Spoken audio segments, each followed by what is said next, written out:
What a roller coaster of emotions this past weekend. I was in Tesco on Sunday, surrounded by people buying last-minute tulips for Mother's Day, when I checked my phone. Stopped, looked again, and then there were joyous yays. And, look, she's fine. And, oh thank God. I rushed home to study the photo of Kate and her children, released to show the world that she is doing well and on the mend. But then, I went outside to stare at trees. Blossom, yes, but no leaves. Another look at the snap. Her expression was a bit off. A bit too bland and a bit too happy. I would have expected, after a couple of months off and reams of speculation, a half smile, something slightly wry. And why was Louis in a Christmas jumper? Didn't the floor seem rather shabby? Twitter exploded, but I refused to call the people who were posting their concerns troll.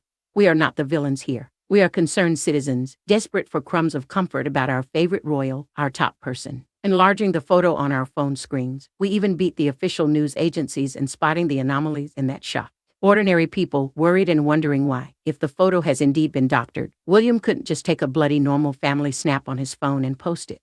We all do it many times a day. We didn't want or expect a perfectly posed shot, just a little something to stop us worrying. And we had been worrying ever since that woman was papped in a car, driven by Kate's mother, last week. I for one got no sleep at all. 25 years ago, having just been appointed editor-in-chief of a glossy magazine, I was sat in a photographer's studio putting my first cover to bed. At the next computer, someone was working on a rival cover. I watched with amazement as a Hollywood star's nose was removed, and a better, more streamlined one set in its place. Wow, that was the moment I realized people could be hoodwinked using wizardry, and possibly with potentially catastrophic consequences. Even before the age of rampant social media, I could see the flashing warning signs of what lay ahead. I realized then that young women will starve themselves and get cosmetic surgery on the fragile premise of wanting to attain a perfection portrayed on a magazine cover that does not exist in nature. Remember the Kate Winslet furore over a GQ cover where her legs were made longer and slimmer digitally? As an editor, I called for kite marks of authenticity to be placed on photos, for any retouching to be banned.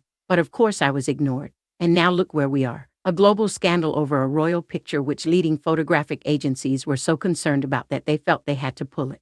Given what is possible with AI and digital trickery today, isn't it even more important for the royal family and its minions to be authentic and transparent in all their dealings with the public and press, given we all pay for their palaces and their privacy? It is such a blunder, so catastrophic for our faith in the monarch, and I believe that, yet again, Kate has been badly let down by the palace media operation and advisors. That very first statement, when she was admitted to the London clinic, seemed genuine and heartfelt.